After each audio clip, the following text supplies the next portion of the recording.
Hello Wanderlust, this is Drogan. At Gerlin's request, we are producing a series of basically training videos for some of the aspects of the game. We want to run some of the higher level instances, and to do that we all have to know our roles. So this will be the first one. This is the Hunter. Now, like many of you, I use my pet as a tank, but in instances you don't really do that. You have a tank for that, and he's going to be better than your pet ever will be. So the Hunter's real role is as a trapper, especially with Freezing Trap. That's your best bet. Now once you've set the trap, your basic duty is to DPS whoever the tank is targeting until everybody is dead, and to retrap anyone who you might not get to before their trap burns out. Now, I've just learned how to do this myself, so I'm uniquely suited to help you guys learn this. I'll show you the basic theory and give you some tips that I found out, so sit back and enjoy the show. Now, I don't use any mods, so if you use any interface mods or anything, you'll have everything a little bit different, but that's okay. I'll just show you how to do it the default way. Now, the first thing you want to do is turn off Growl. That'll aggro, and you only want him to do that when you want him to. So, turn it off and let your tank aggro everything.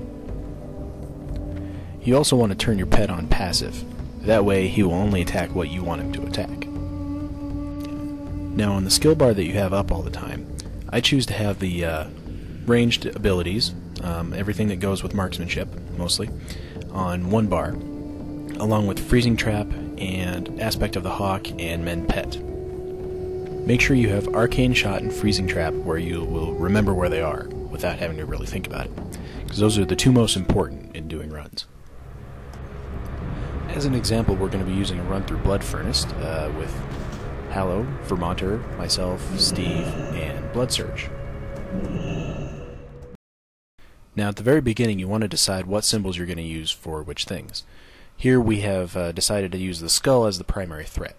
That's the one that your tank is going to go after to pull the group to everybody. And the square is what we're going to use for our trap.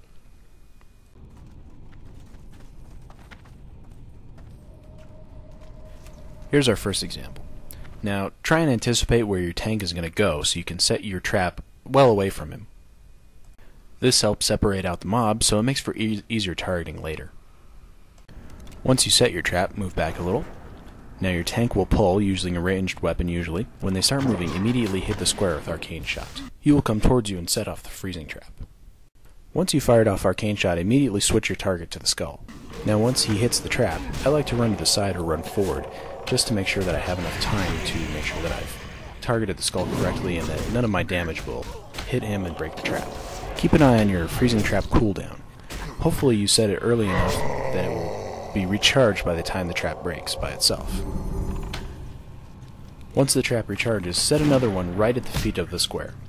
That'll keep him out of commission for another good length of time. As you can see, the timing isn't always perfect, but luckily the trap broke just about the time we were ready to come after this guy. Between trapping, just hit whoever your tank is targeting. Alternately, you can keep an eye on your healer and make sure to draw off any mobs that get aggroed on her. Well, those are the basics. What follows is another good pull with me as the primary trapper, and then another one with me as the secondary.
Well, I hope this helps all you hunters out there. Until next time, this is Drogan signing off.